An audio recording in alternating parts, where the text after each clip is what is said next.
Bien, bonjour à tous. Nous allons démarrer ce nouveau webinaire dont le thème est le consommateur est multicanal. Êtes-vous capable de l'accompagner de façon cohérente dans son parcours d'achat? Ce matin, je suis accompagné de Raphaël Fétic, qui est directeur associé de Convertéo. Bonjour. Bonjour à vous tous et bonjour à toi Pascal. Et donc moi, je suis Pascal Morvan, directeur solution chez Compario. Ce que je vous propose, c'est avant de rentrer dans le détail de ce webinaire, c'est de laisser la parole à Convertéo pour qu'il nous présente un peu son entreprise. Alors Converto, c'est un cabinet de conseil digital fondé il y a maintenant 6 ans. Un cabinet de conseil digital, c'est forcément un cabinet de conseil qui parle de data, qui parle donc de données clients. Donc on étudie le client, on est customer centric parce qu'on étudie de la donnée client. Et c'est un cabinet qui réfléchit au digital au sens large, et ça tombe bien, le digital c'est de plus en plus une brique qui s'articule avec l'ensemble des canaux et qui est donc la pierre angulaire du dispositif cross-canal. Aujourd'hui on y retrouve le consommateur et donc ça croise pas mal de nos sujets.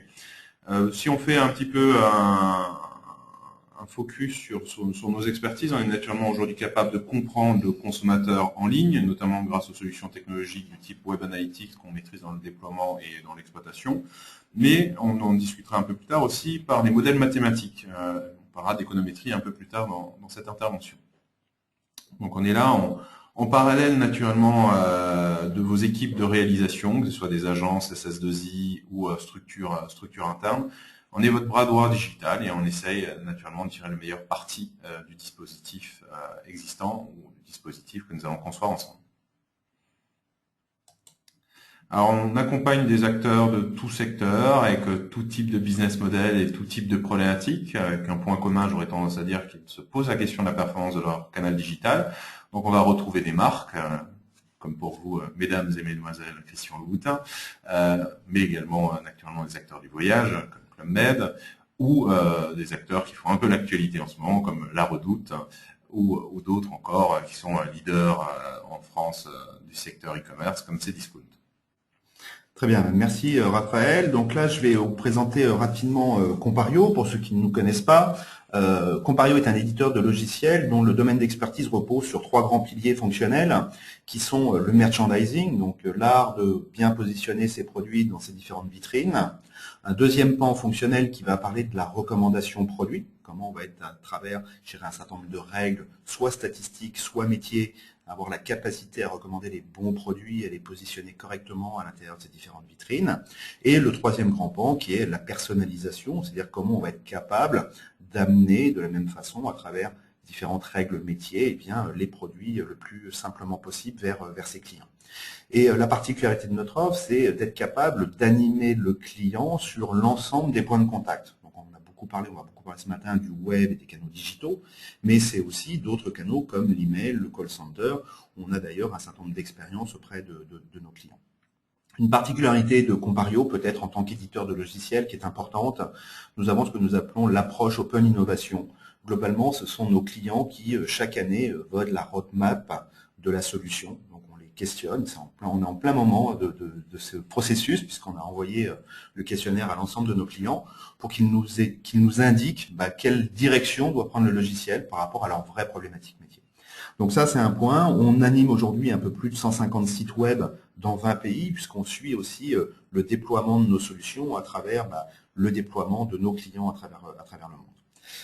Quelques-uns de nos clients, on est, je dirais, globalement très très présent dans le retail, donc principalement autour des gens qui ont aussi une problématique, on ne l'abordera pas ce matin, mais de shop to web, de web to shop, etc. Donc des gens qui animent des réseaux physiques de magasins, que ce soit des gens comme But, comme Yves Rocher, Conforama, Damar, Etam, etc. Donc présents un petit peu dans tous ces domaines, mais aussi dans certains types de pure players comme Modin Motion par exemple. Et puis du nouveau aussi dans nos clients qui sont je dirais, le domaine du B2B. Avec un groupe qui s'appelle MB Expansion, qui vend des produits à destination des plombiers et des électriciens. Une très très grosse problématique, puisque pour donner un ordre d'idée, c'est un peu plus de 800 000 références qu'ils vendent auprès de leurs clients. Et donc comment on va pouvoir animer tout ça. À travers ces différents clients, le thème de ce matin, c'est d'assurer la cohérence du point de contact client, quel que soit le canal, en des expériences assez aussi intéressantes. Je parlerai de quelques-uns, comme par exemple le But, qui bien sûr anime, je dirais, le site web à travers la solution Compario, mais qui a déployé à la fois des bornes en magasin, des applications vendeurs, etc. Ils ont lancé un nouveau concept qui s'appelle But City.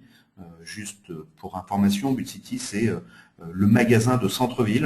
Donc ils ont décidé de se rapprocher des clients en centre-ville. Donc forcément, c'est des surfaces de 1 à 5 fois moins importantes que leur réseau traditionnel. Et ce qu'ils souhaitaient, c'est de pouvoir exposer correctement leur offre, mais surtout d'assurer la cohérence de cette exposition. Alors, le consommateur devient de plus en plus cross-canal. Donc, Raphaël, quelques mots par rapport à ça? C'est une réalité, hein. Il n'y a qu'à vous observer vous-même, faites votre propre introspection et vous verrez que naturellement, vous n'avez pas de parcours déterministe, vous vous comportez aujourd'hui de manière opportuniste plutôt, en fonction de votre proximité par rapport à une enseigne, par rapport au fait que vous avez un certain agenda, par rapport à que vous avez certaines contraintes, et vous profitez, je dirais, du réseau existant. Donc la seule contrainte aujourd'hui, c'est est-ce que les marques vous permettent ou pas d'interagir avec eux, ou avec elles plutôt sur l'ensemble des canaux. C'est vraiment le seul élément qui peut éventuellement influencer, car le consommateur, lui, prend toujours la solution qui lui semble la plus évidente. Donc on va après, en tant que professionnel, essayer de formaliser tout ça autour de concepts, le repos, la personne cherche de l'info en ligne, elle vient après en magasin acheter, donc derrière on met des objectifs de stimulation de type web to store. Il y a le showrooming, donc tout à fait l'inverse, c'est-à-dire le consommateur vient en magasin, il vient essayer, et finalement il va conclure en ligne, chez vous ou chez un concurrent. Et pour l'anecdote, c'est très amusant, parfois le professionnel se trompe, il dit la consommatrice est en train de faire du showrooming, j'ai une anecdote récente, et finalement en creusant, c'est pas du tout du showrooming, c'est juste que le consommateur, quand il allait dans le réseau, c'était pour une marque de prêt-à-porter, quand il allait dans le réseau, en fait, il y avait très peu souvent sa taille, et finalement la cliente se retournait sur Internet pour trouver la taille dans le magasin web. Et donc on parlait de showrooming, on disait tiens, elle ne veut pas acheter en magasin, non, c'est que vous ne pouvez pas acheter en magasin, et que là, dans le cas présent, l'enseigne n'avait pas fait le nécessaire pour que le magasin, lui, puisse commander dans le stock web, ou en tout cas une vraie logique cross-canal. Et c'est le consommateur qui a dépassé la contrainte du professionnel, qui allait lui-même acheter en ligne.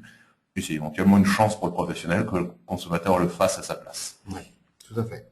Alors, une étude qui était sortie, il y a eu 2 études récentes, une du baromètre Digitas et l'autre du baromètre de la FEVAD, qui donnent un certain nombre d'indications. Donc, c'est juste pour vous les rappeler, 54% des consommateurs français utilisent plus de 2 terminaux dans leur démarche d'achat, 92% se renseignent sur Internet avant d'acheter en magasin, 70% se rendent en magasin avant d'acheter sur Internet, etc.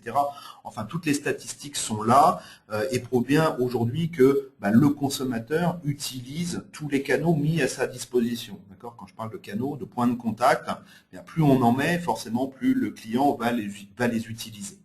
Alors, par rapport à ça, il y a une chose assez intéressante, c'est que on se rend bien compte que le client, lui, aujourd'hui, il est réellement cross-canal. Par contre, dans les enseignes, c'est pas forcément aujourd'hui encore la réalité.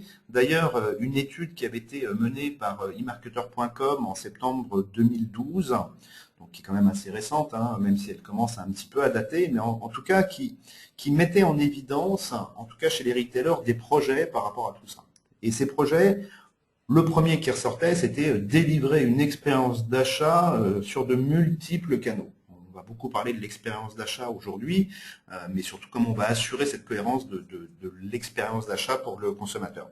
Mais il y avait d'autres thèmes qui étaient assez intéressants. Le deuxième que je n'ai pas forcément souligné, qui était de mieux utiliser la segmentation client pour animer son client, animer le client sur les différents types de canaux. Alors par rapport à ça, il y a déjà aujourd'hui quelques projets qui sont intéressants, en tout cas un qui a été mené chez un client de Compario, qui est Casino.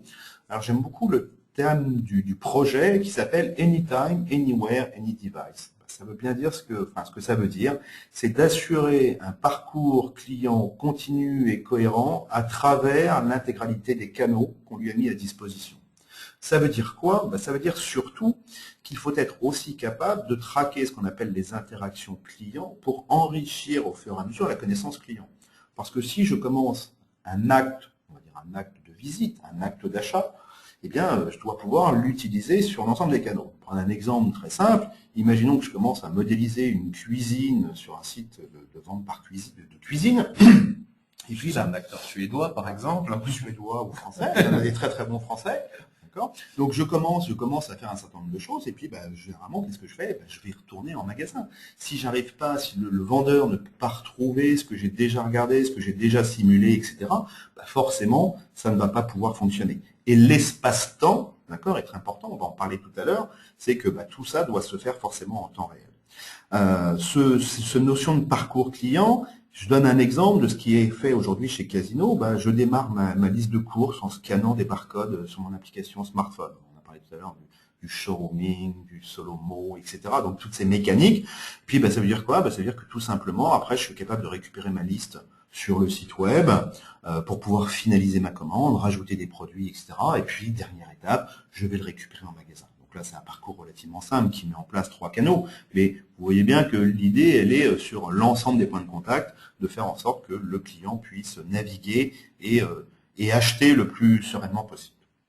Alors, ces différents canaux, j'ai trouvé une étude du Forrester qui était assez intéressante, qui dit que tous les canaux aident à la conversion. Alors, c'est vrai qu'aujourd'hui, le gros problème des e-commerçants, au sens large, c'est le fameux taux de conversion. On avait fait un webinaire récemment sur ce sujet-là. C'est comment augmenter le taux de conversion. Alors, l'idée est peut-être de se dire, si je démultiplie les canaux, d'accord, puisque l'exemple de la FNAC, qui avait été cité, c'est un client cross-canal dépense en moyenne 20% de plus qu'un client qui ne fréquente que les magasins. Alors, on pourrait se dire c'est super intéressant, mais la vraie question qu'on peut se poser par rapport à tout ça, c'est est-ce que d'augmenter le nombre de canaux, est-ce aussi rentable que ça? C'est la question que je vais poser à Raphaël, qui va nous donner un peu plus de détails par rapport à ça.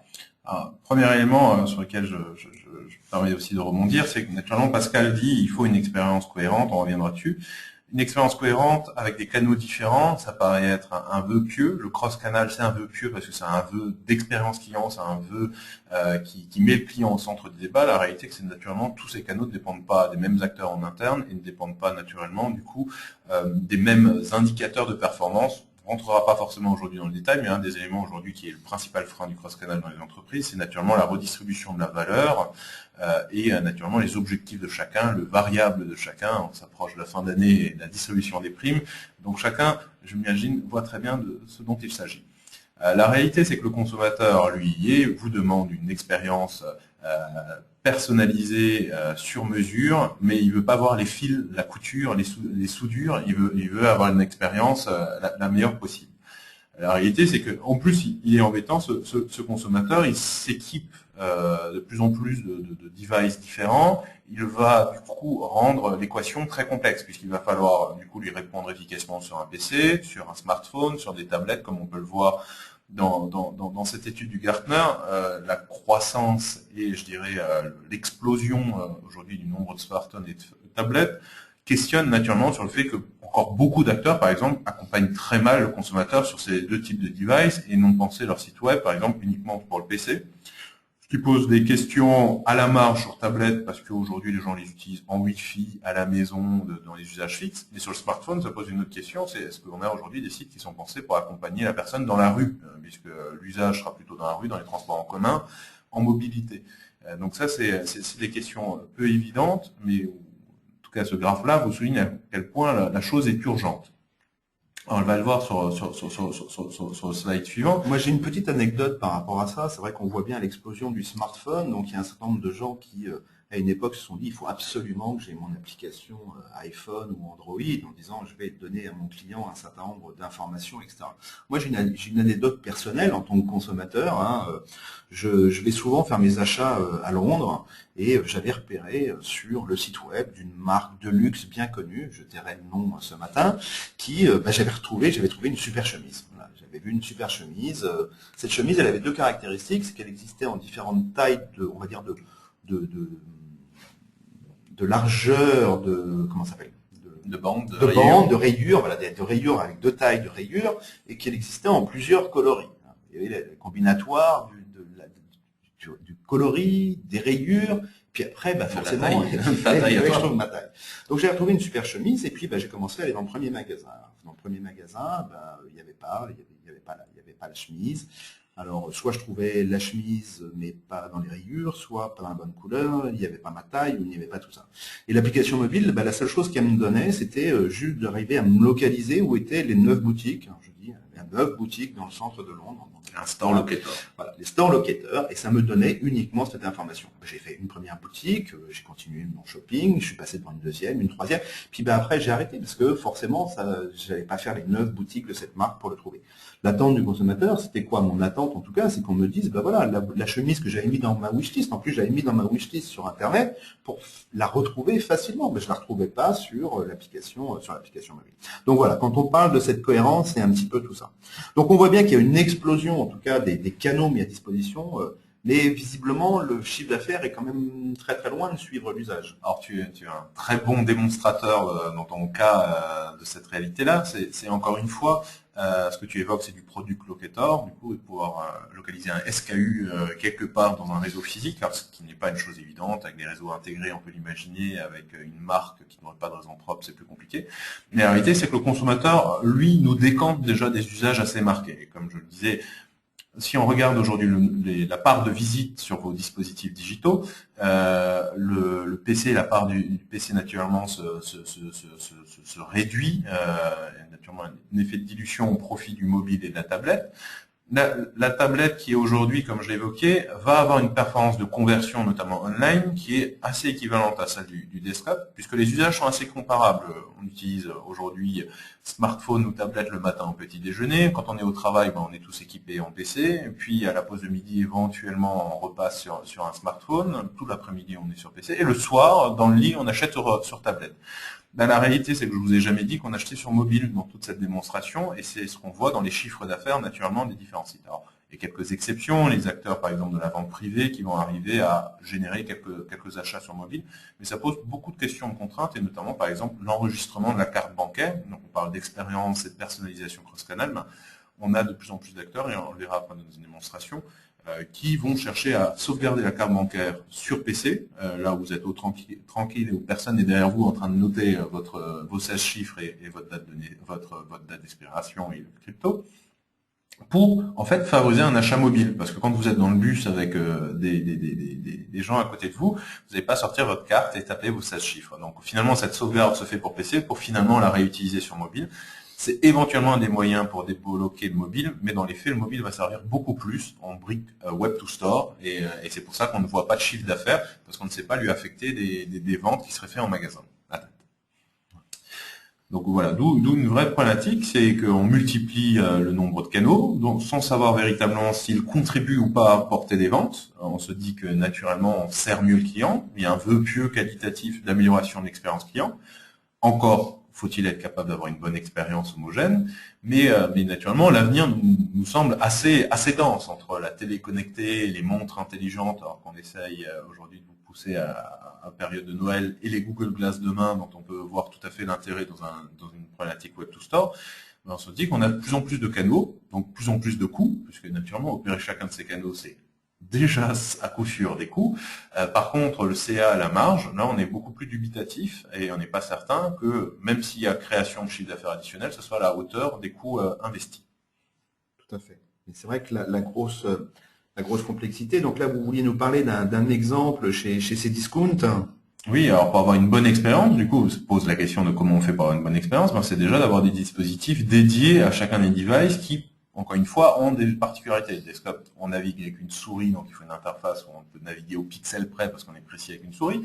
Sur les tablettes, même si on en fait le même usage que la version PC, c'est-à-dire essentiellement une version fixe avec grand écran, on navigue avec un doigt. Donc déjà, il faut avoir un rendu qui fait qu'on puisse cliquer avec un doigt et puis avec une souris. Et puis le mobile, il faut totalement repenser l'expérience puisqu'on est a priori dans la rue, pas là pour forcément acheter sur la version, mais pour acheter sur l'autre canal qui va bien, c'est-à-dire le magasin. Donc, 3 versions différentes, déclinées après dans les devices avec les OS respectifs de chacun des constructeurs. Donc, une vraie complexité potentielle à opérer, des coûts qui explosent, mais derrière une obligation si on veut avoir une bonne expérience, sans avoir de certitude finalement sur le fait que ça fasse plus de chiffre d'affaires. D'où l'intérêt d'avoir des solutions technologiques qui permettent évidemment de faire assez facilement des versions, de nouvelles versions, en ayant un socle partagé, notamment d'informations, pour garder une cohérence de l'info et une cohérence de l'expérience client. C'est vraiment le deuxième exemple que vous vouliez prendre, c'est celui de la Redoute. Alors totalement, qui illustre bien cette problématique du consommateur ou de la consommatrice dans le cas de la Redoute. Je crée un panier en ligne. Aujourd'hui, tout le monde essaye de mettre en place et le fait de manière assez propre des mécaniques de relance de panier abandonné. Donc on se dit, tiens, on va lui envoyer un email, il va l'ouvrir sur PC. Non. Aujourd'hui, l'email est essentiellement, de plus en plus, je dirais essentiellement parce qu'on va passer les 50% à date, lu sur mobile, sur smartphone. Donc on a derrière quelqu'un qui vous lit sur smartphone, du coup dans un contexte d'utilisation différent, il n'est plus forcément devant son ordinateur, ou il est encore mais en parallèle. Et du coup, quand il va cliquer sur le lien, il va arriver sur une version mobile, et puis du tout sur la version PC. Et il faut qu'il retrouve donc du coup un niveau de stock, un prix temps réel. Et là, dans le cas présent, c'est un email que j'ai ouvert quelques jours plus tard, j'arrive sur une version où mon produit est épuisé.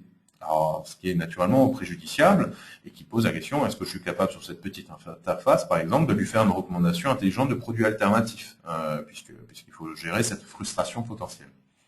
Donc, c'est autant de sujets, finalement, qu'on a déjà et que vous mettez aujourd'hui déjà comme réalité, puisque les emails sont essentiellement lits sur smartphone, donc vous faites déjà du cross-canal sans le vouloir. Oui, c'est toute la problématique et c'est là où aujourd'hui, en tout cas, on considère chez Compario qu'il y a un nouvel enjeu qui est de passer de ce que j'appelle de la relation client. On a beaucoup parlé pendant très très longtemps de cette relation client qui, pour moi, de façon synthétique, correspond à quoi? Globalement, quand on parlait de la relation client, on collectait de l'information pour être ensuite capable de la restituer sur les canaux. Donc on collectait des achats, des visites, des réactions, etc. Puis on peut animer, on va dire son email ou animer son site web ou animer un canal, mais on était vraiment dans cette notion de collecte. Alors après est arrivée toute cette problématique on a beaucoup parlé du big data, parce que forcément plus on collecte, plus il faut des technologies qui permettent de stocker et d'analyser cette information. Alors que si on veut assurer cette cohérence, ce que je disais tout à l'heure, c'est que je fais quelque chose, je donne cet exemple, je viens visualiser un produit sur le site web ou sur une borne ou sur une tablette, etc. Et puis la marque me donne la disposition d'appeler un call center.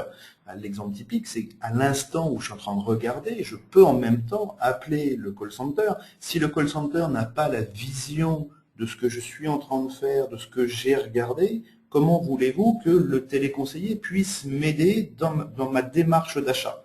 Donc c'est bien là où la problématique est la suivante, c'est que pour passer à l'expérience client, d'accord, on doit être à même de gérer ce que j'appelle l'interaction client de tous les canaux en temps réel. Et c'est là toute la complexité du système, c'est de se dire que je dois collecter pour chaque individu ce qu'il fait, ce qu'il regarde, comment il réagit, etc., pour pouvoir ensuite rentrer dans ces mécaniques de recommandation de produits qu'on va aborder tout de suite, mais c'est de se dire, je dois gérer cette interaction client.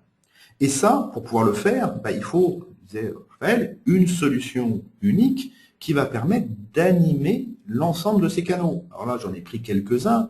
Bien sûr, cette solution unique, c'est de faire en sorte que le client, que ce soit sur un PC, une tablette, une application mobile, mais c'est aussi l'email. J'aime beaucoup parler de l'email. On n'aura pas l'occasion de ce matin, mais souvent j'explique aux gens, quand vous envoyez un email, vous mettez de l'intelligence à essayer de sélectionner des produits ou des offres.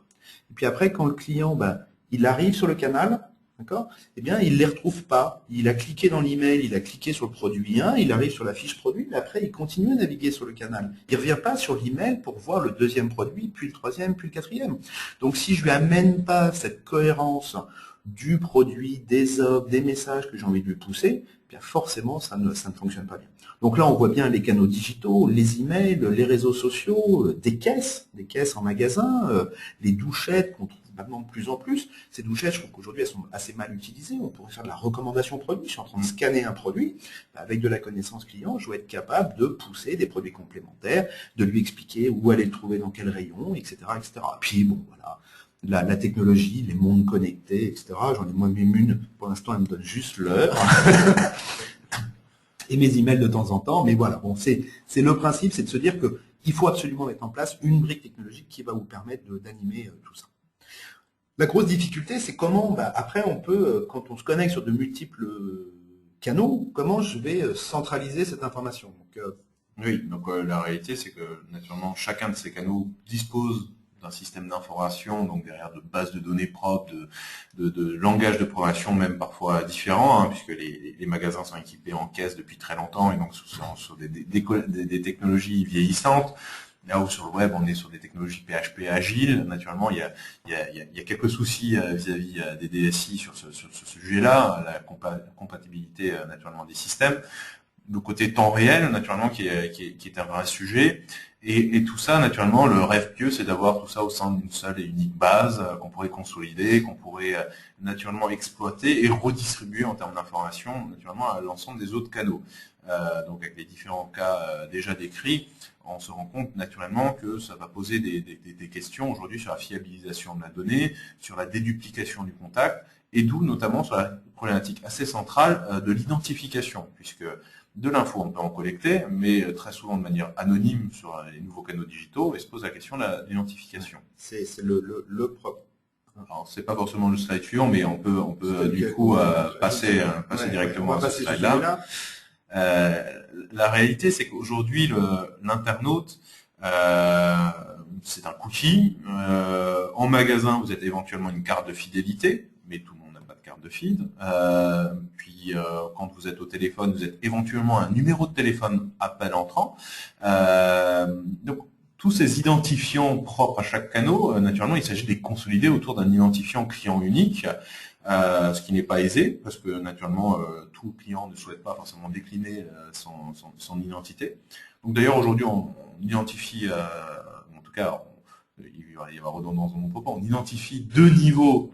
Il y a l'identification et l'authentification, qui sont deux sujets. L'identification est moins un sujet parce qu'il s'agit avant tout d'essayer de réconcilier de la donnée, là où l'authentification notamment donne droit à des moyens de paiement. Par exemple, aujourd'hui, beaucoup de sites web qui enregistrent la carte bancaire doivent faire attention à cette problématique-là. Il ne s'agit pas seulement de croire, savoir qui vous êtes, il faut être sûr de la personne, sinon les enfants vont faire des achats avec l'iPad et ainsi de suite. Donc on connaît un petit peu ce problème-là. Donc il y a la vision marketing d'essayer de réconcilier des ventes, et il y a la vision un peu plus structurante du paiement. Dans les faits, cette logique, on peut se poser la question du fait qu'on le souhaite ou pas. Alors, en tant que professionnel, on peut dire oui, je souhaite pouvoir avoir mon client et le savoir partout où est-ce qu'il est en train d'interagir. Et puis, il y a vous, en tant que consommateur, vous, en tant que citoyen, vous allez vous poser la question d'être vraiment traqué sur tous les points de contact et de l'utilisation potentielle de ces données avec les différentes affaires qu'on a entendues autour de la problématique de privacy déjà. Donc, la réalité, c'est que non, à court terme, ce ne sera pas possible et ce n'est pas souhaitable. Et que du coup, l'approche n'est pas forcément de l'identification à coup sûr, mais plutôt des approches statistiques de type économétrique. On va essayer plutôt d'avoir des corrélations entre des phénomènes que d'avoir une identification formelle de Monsieur Dupont sur tous les canaux qu'il utilise. Quand on parlait d'identification, il y en a un qui avait bien compris le système il y a longtemps déjà, hein, c'est ventes privées, parce que forcément, quel que soit le canal sur lequel vous vous connectez, vous êtes obligé de dire qui vous êtes. Tout à fait. Et eux ont simplifié la démarche en identifiant chaque visiteur sur les canaux mis à disposition. Donc c'est vrai que ça fait partie de la promesse. Pour rentrer dans le club, faut montrer patte blanche. Il faut dire qui on est avant de pouvoir acheter. Donc c'est vrai que ce modèle-là est très très simple. Hein. Vous rattachez à chaque fois l'identifiant client et l'intégralité de ses visites, de ce qu'il fait, etc. Donc forcément, ils ont simplifié. Mais c'est vrai que c'était leur modèle initial. C'est inhérent au modèle, et je dirais même, c'est pour ça que très souvent, quand on me demande si vente privée c'est un e-commerçant, je dis non, voilà, parce qu'il est sur une mécanique tellement différente que derrière, c'est très difficile de se dire qu'on puisse copier aujourd'hui les mécaniques totalement. Bon exemple, hein, d'ailleurs, avec Cdiscount, qui lui vous montre les produits avant de vous avoir demandé un identifiant. On est dans l'e-commerce classique. Voilà. Par rapport à ça, il y a un thème que tu voulais aborder qui était l'orientation du visiteur vers les bons parcours. Tout à fait. Donc, à défaut de pouvoir totalement savoir ce qu'il y a dans l'esprit du consommateur, il faut déjà tracer des parcours assez explicites et des parcours qui, naturellement, s'inspirent de ses questionnements et de ses envies. Alors, typiquement, sur un site e-commerce, on peut imaginer 3 niveaux d'attente et d'attitude. La première, c'est je viens pour voir, c'est les soldes en ce moment, c'est Noël, je veux avoir des envies. Donc, notamment sur la page Cdiscount, ça sera plutôt la partie basse de l'écran avec toutes ces marques mises en avant, toutes ces offres qui sont mises en avant, donc pour répondre aux visiteurs qui est en train de flâner. Certains sauront assez clairement qu'ils veulent acheter un téléviseur ou acheter un jouet pour garçons, par exemple, mais ils ne seront pas arrêtés sur le modèle. Donc là, c'est plutôt la navigation, naturellement, qui va permettre de guider cette attitude. Et puis certains viendront en sachant clairement quel est le modèle explicite qu'ils veulent acheter, et ils savent qu'ils veulent l'acheter chez Discount, donc ils vont utiliser le moteur de recherche interne. Donc là, on a clairement déjà une question de cohérence des parcours et 3 parcours distincts en fonction naturellement de niveaux et d'attitudes différents de la part du consommateur. Et ça, seulement sur le site web. Vous imaginez ça croisé avec toutes les problématiques potentielles qu'on a sur les autres canaux où on retrouve ce même consommateur potentiellement. Tout à fait. Et par rapport à ça, c'est ce que j'évoquais tout à l'heure, c'est de se dire aujourd'hui, ce parcours client, aujourd'hui souvent le constat qu'on peut faire, c'est qu'il se limite à des campagnes sortantes. Donc là, j'ai pris une copie d'un processus de parcours client géré par Adobe Neolan, qui est assez connu. C'est comment je modélise ces parcours clients, un client qui s'inscrit, quelques jours après je fais ci, un client abandonniste, un client qui a acheté tel type de produit, etc.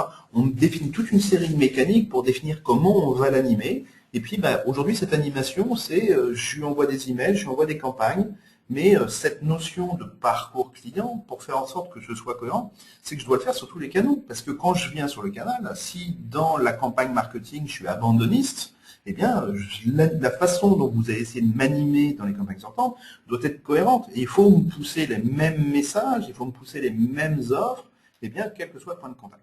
Et donc, c'est toute la difficulté, c'est tout en tout cas, ce qu'on propose, c'est de faire en sorte que tout ça, on arrive à faire ce qu'on appelle globalement la personnalisation, d'accord, que chaque client voit des choses différentes. J'aurais même tendance à dire vis-à-vis de la capture d'écran que tu présentais avant.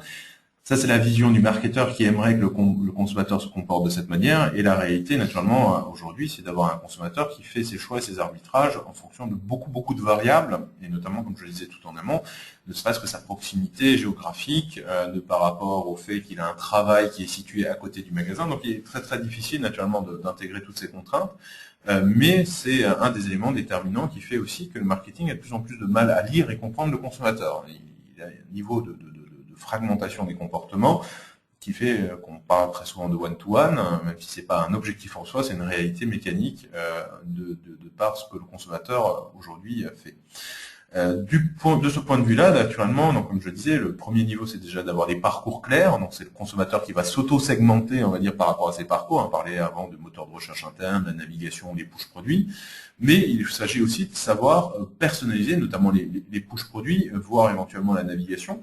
Alors, ce premier niveau de personnalisation, il peut déjà se faire, comme je le disais, en fonction du device. C'est notamment les sites en responsive. Le responsive, c'est déjà une manière de personnaliser, puisqu'on vous dit que quand vous êtes sur un grand écran ou un petit écran, on ne va pas vous montrer les mêmes choses et pas de la même manière. Donc, on personnalise déjà sur des éléments très bêtes et méchants par le type de device.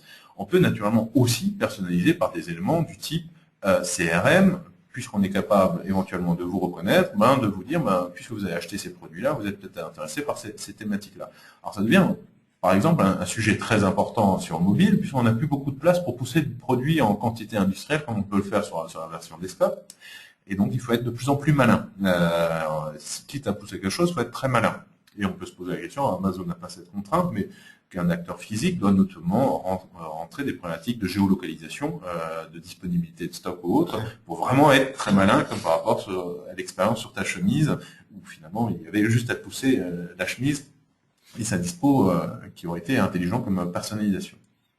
Voilà, donc on voit bien que c'est ces notions de personnalisation. Alors la personnalisation, j'ai repris une vieille citation de Jeff Bezos, qui date, 1999. Donc à l'époque, il n'avait que 6 millions de clients, ce qui était déjà beaucoup, ça ferait rêver beaucoup de sites e-commerce français. Mais voilà, il disait, ce qu'il voulait, c'était dire, j'ai 6 millions de clients, je veux 6 millions de vitrines, je veux 6 millions de boutiques. Bon, ok, très bien, c'est le concept. Et c'est vrai qu'aujourd'hui, je rencontre beaucoup de prospects qui me disent souvent, je veux faire comme Amazon. Alors, on a aussi tendance à dire, ce que fait Amazon est bon pour Amazon, n'est peut-être pas forcément bon pour vous. Et on va rentrer dans le détail de tout ça.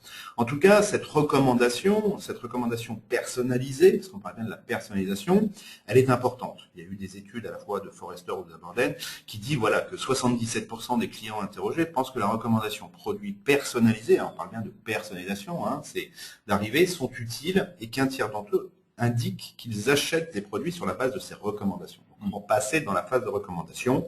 Et bien sûr, les marketeurs pensent eux aussi qu'une vraie personnalisation one-to-one améliore les taux de conversion. Donc, c'est bien la problématique qui nous intéresse. Si je peux commenter, faut faire très attention, on va dire, aux défauts aussi inhérents à la personnalisation, plus qu'à la recommandation. La recommandation, très souvent, ça se pense comme un bloc, et donc du coup, c'est un élément seulement minuscule de l'interface qui va changer, ce qui est plutôt pas mal, puisqu'on le prend comme un service.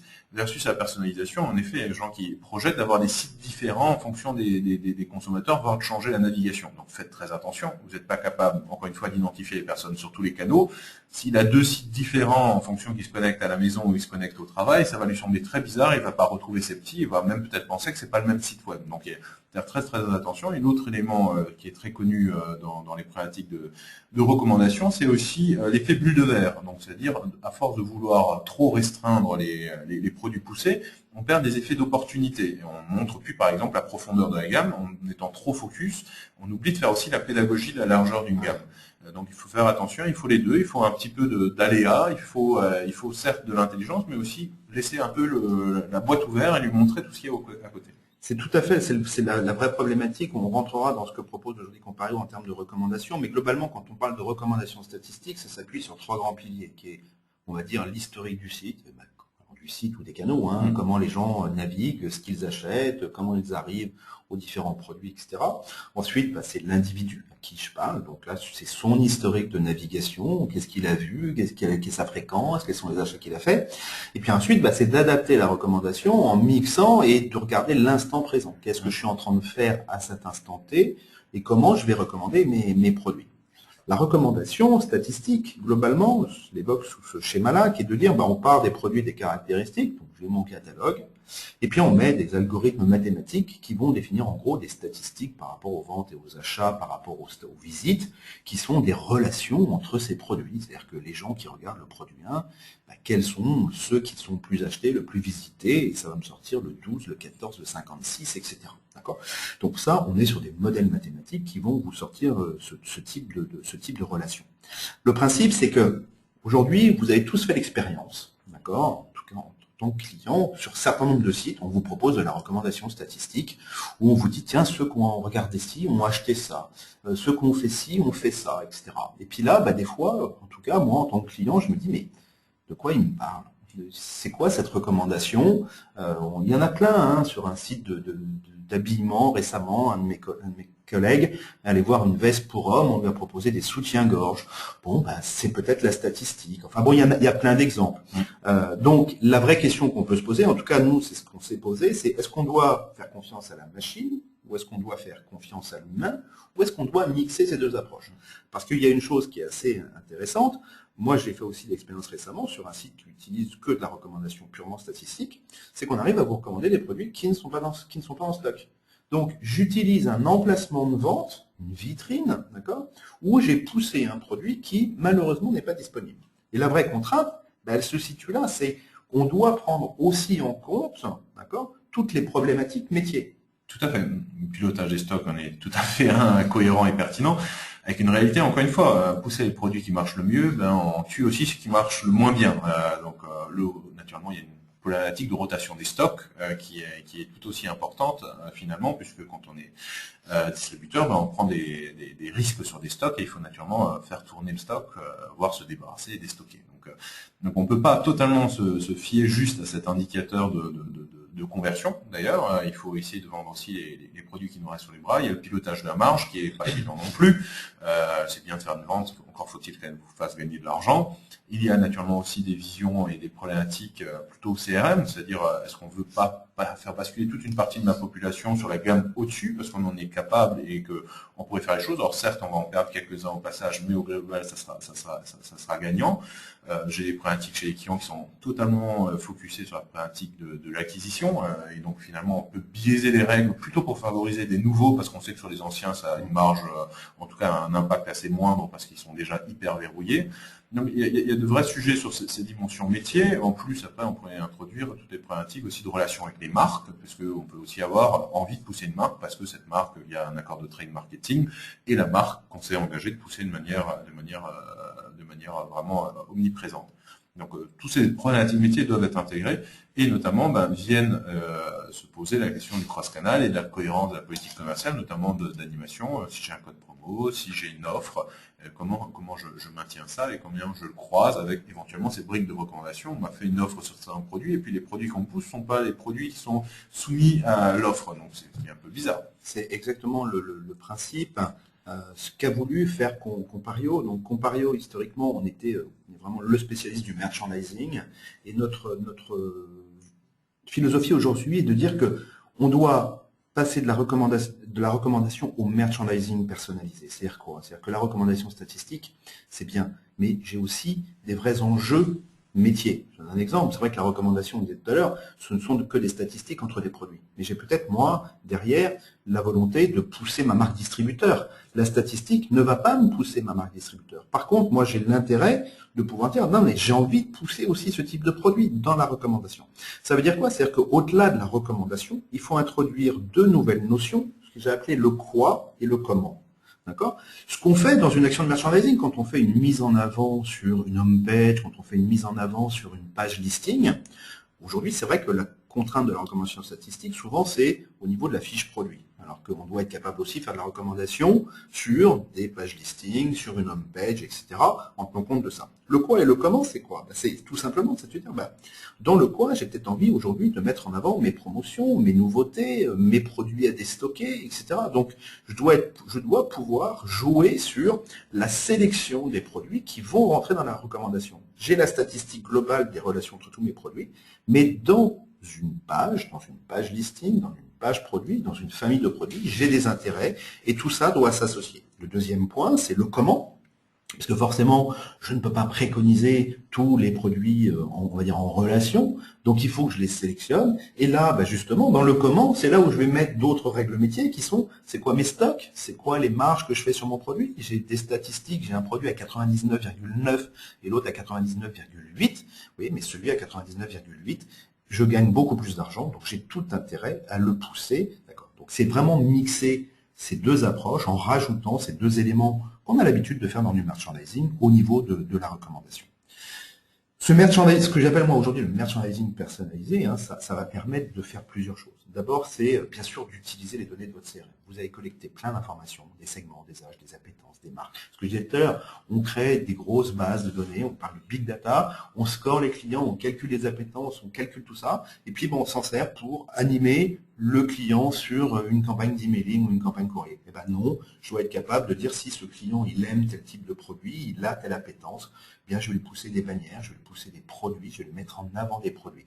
On est bien dans la logique aujourd'hui, je dis souvent, c'est que la donne a changé. Pendant très très longtemps, votre métier, ça a été de vous poser la question comment je fais pour vendre les produits à mon client. Maintenant, c'est comment je vais l'aider à les trouver. Et il faut l'aider à les trouver le plus rapidement possible, sans qu'il ait à cliquer sur des facettes pour dire je recherche de telle marque, dans telle tranche de prix, dans ceci, dans cela. On est souvent dans l'optimisation des sites web. Et on essaie en cross-canal. On essaie souvent, quand on parle de l'optimisation des sites web, il y a beaucoup de clients qui travaillent, comme on dit, au pixel, comment je fais pour arriver le plus vite au panier. Et puis, il y a plein de choses qu'on laisse faire, voilà. C'est au client d'aller trouver. Non, je vais l'aider à trouver.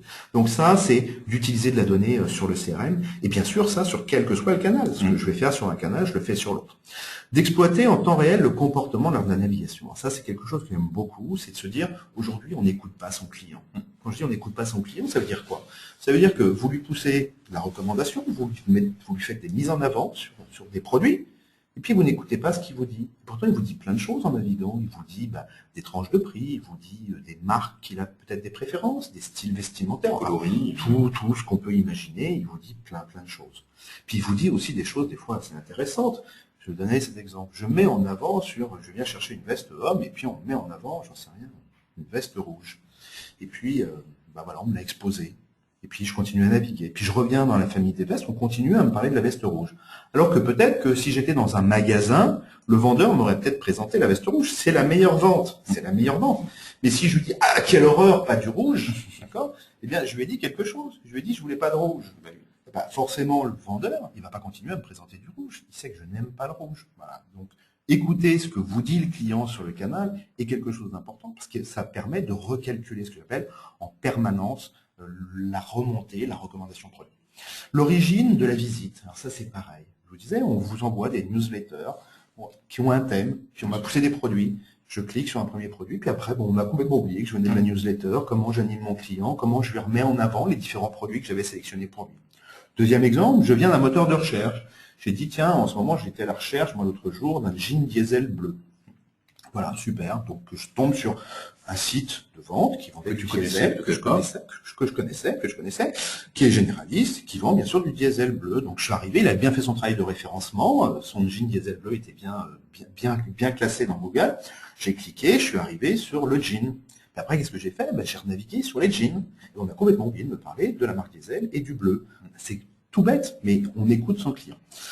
Les statistiques, on en a parlé tout à l'heure, hein, mais il faut les utiliser en temps réel pour avoir les meilleures ventes, les produits les plus vus, les stocks, les marges, etc. Il y a une autre problématique souvent évoquée par rapport à la recommandation statistique, c'est la notion de magasin, de shop, d'accord? Parce que la recommandation, souvent, elle est globale. Mais la recommandation, quand on veut faire du web to shop, d'accord, c'est quelle recommandation je suis capable de faire par rapport au stock de mon magasin. Donc il faut absolument utiliser en temps réel dans la recommandation quels sont mes stocks, mes meilleures ventes. Les meilleures ventes du magasin ne sont pas celles du magasin 2. Parce que entre la France et l'Espagne, c'est peut-être pas les mêmes, voilà, c'est des pays, mais entre Lille et Marseille, de la même façon, je n'ai pas les mêmes choses. Je prends souvent cet exemple. L'autre jour, si vous allez sur le site de Truffaut, vous cherchez une tondeuse à gazon, d'accord, forcément, à un moment, si vous connectez sur le magasin de Paris, qu'est-ce qu'on vous propose? On vous propose des petites tondeuses à main pour les jardins parisiens, ce qui semble un peu logique. On vous sort pas la meilleure vente qui est un tracteur, etc. Non, ça rentre pas dans les jardins parisiens ou de la région parisienne. Dommage. Donc c'est le principe. D'adapter en fonction de la navigation, de faire de la recommandation à base d'algorithmes. Et puis je dirais que le dernier point qui me semble aussi intéressant qu'on n'a pas évoqué, c'est que quand on va rentrer dans ces mécaniques de personnalisation, etc., il faut absolument à un moment donné, je dirais, tester les approches, d'accord? Parce qu'on n'a pas forcément encore les bonnes règles, qu'est-ce qui marche le mieux, et ainsi de suite, d'arriver à capter tout ça. Je vous montrerai rapidement un exemple de personnalisation qui a été réalisé par un de nos clients. Voilà, vous allez sur un site partenaire de ce client, vous allez sur le laboratoire Code qui propose des produits régimes. Et donc, j'ai un intérêt sur les produits régimes. Quand j'arrive sur la homepage de ce site, donc qui est notre client Tout par Gel, qu'est-ce que je vois? Je vois des produits et des promotions sur la homepage qui sont liés à l'origine du client. Voilà, c'est un exemple. Je ne vais pas communiquer de la même façon par des bannières du fait que je sois primo-visiteur ou que je sois client. Un primo-visiteur, je lui propose un 10 € offert. Un client régulier, je lui propose le deuxième à moitié prix, etc., etc. Deuxième chose dans la personnalisation, c'est quoi? C'est que si vous prenez l'exemple de Tout par Gel, ils ont 200 pages de navigation, comme beaucoup de sites. 200, c'est pas monstrueux, c'est pas énorme, c'est important, mais c'est 200 pages. Ils ont 8000 produits, d'accord? Si vous prenez ce genre de choses, qu'est-ce qu'aimerait faire, par exemple, quelque chose de très logique? J'ai envie de pousser sur la homepage, dans un email, sur des canaux, j'ai envie de pousser les promotions, les nouveautés des 3 familles les plus visitées par l'internaute. C'est tout bête. Voilà. Eh bien, tout ça, c'est des règles, ce que je vais appeler des règles métiers, d'accord? C'est pas la statistique, je n'ai pas mes 2000 langoustes cuites de Cuba. Eh bien, non, c'est peut-être pas forcément les produits les plus vendus, mais j'ai envie de mettre en avant des produits, de recommander des produits par rapport à ce qu'il a fait, comment il a navigué, ce qu'il a l'habitude d'acheter sur le site du forum. Voilà.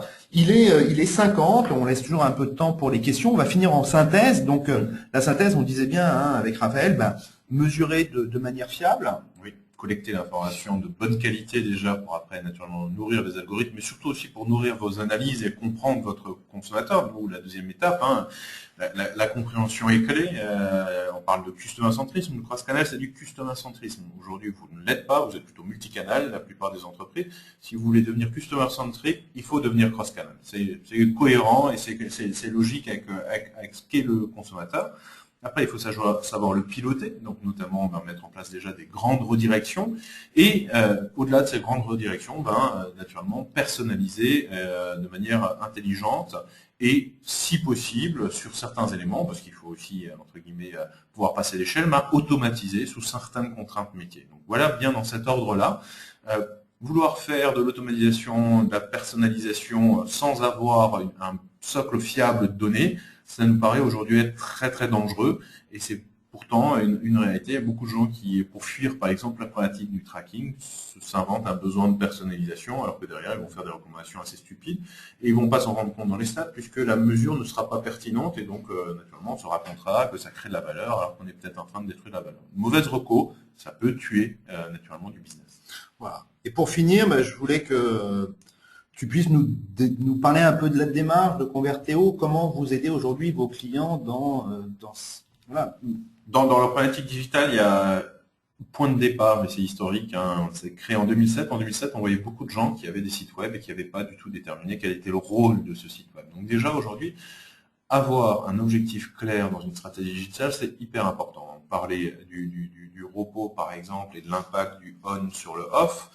Aujourd'hui, il y a beaucoup de clients qui continuent en interne à penser que le on doit avoir un impact sur le on. C'est comme si je vous disais la pub télé doit avoir un impact sur le téléshopping.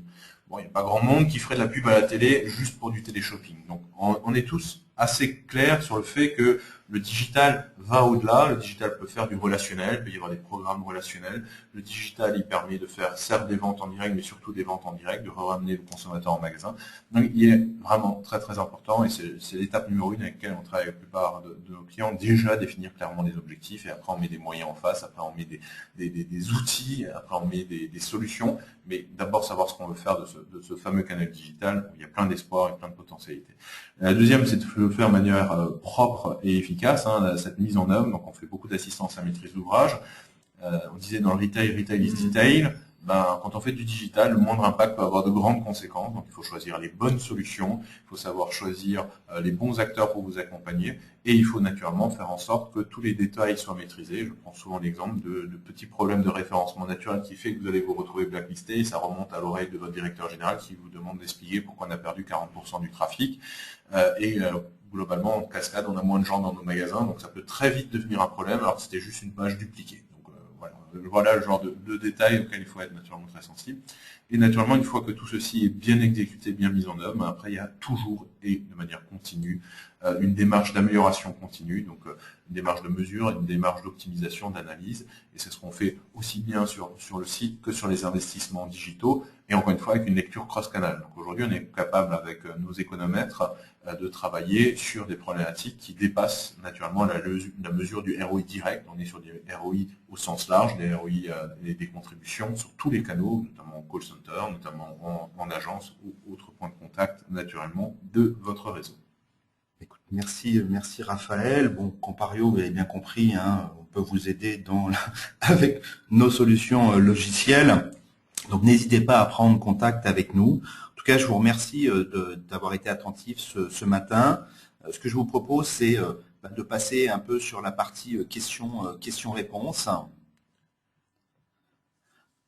Donc, première question, alors oui, pourra-t-on récupérer la présentation? Bien sûr, vous recevrez de toute façon un email. Cette conférence a été enregistrée, donc tout le support à la fois audio et vidéo vous sera transmis. Vous pourrez réécouter. N'hésitez surtout pas à faire, à buzzer sur cette conférence pour qu'un maximum de gens puissent l'écouter. Des questions par rapport à ce que nous avons pu évoquer ensemble ce matin?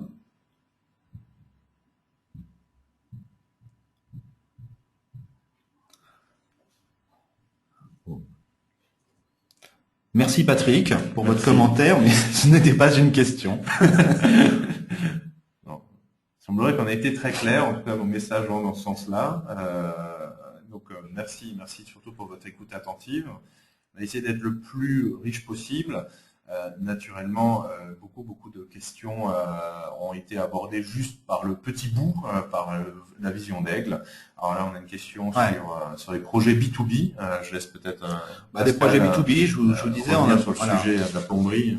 Voilà, des exemples de projets B2B, on en a un principalement, enfin c'est pas le seul, mais que j'évoque souvent, qui est le groupe MB Expansion, qui avait surtout aussi des problématiques différentes par rapport au B2C. C'est par exemple, ils ont des prix qui sont différents. Bien sûr. Voilà. Ils ont des politiques tarifaires différentes en fonction du client, donc toutes ces problématiques de comment je conseille mes produits, comment j'aide.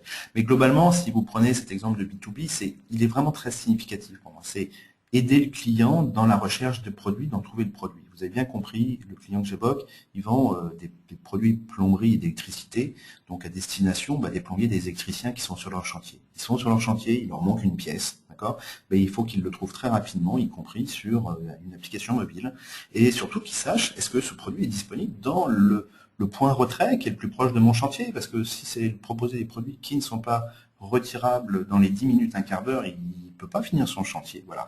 Donc c'est toutes ces expériences, et je pense que dans le B2B, on écoute beaucoup plus le client, d'accord, qu'on le fait dans le B2C, d'accord, parce que écouter ce client, voilà, il a d'abord peut-être plus de valeur en termes de chiffre d'affaires, et puis voilà, c'est des expériences qui sont un peu nouvelles, ça démarre. Il y en a de plus en plus. Peut-être pour vous donner un autre élément sur le cross-canal en B2B, c'est l'exemple d'Ilti. Donc Ilti, c'est une marque qui fait du matériel électroportatif haut de gamme, qui a un réseau de vendeurs physiques qui se déplacent naturellement chez les artisans et qui, du coup, a eu un problème très classique, c'est le problème de la redistribution de la valeur. Donc c'est un des sujets du cross-canal, comme je le disais, un sujet vraiment très très important.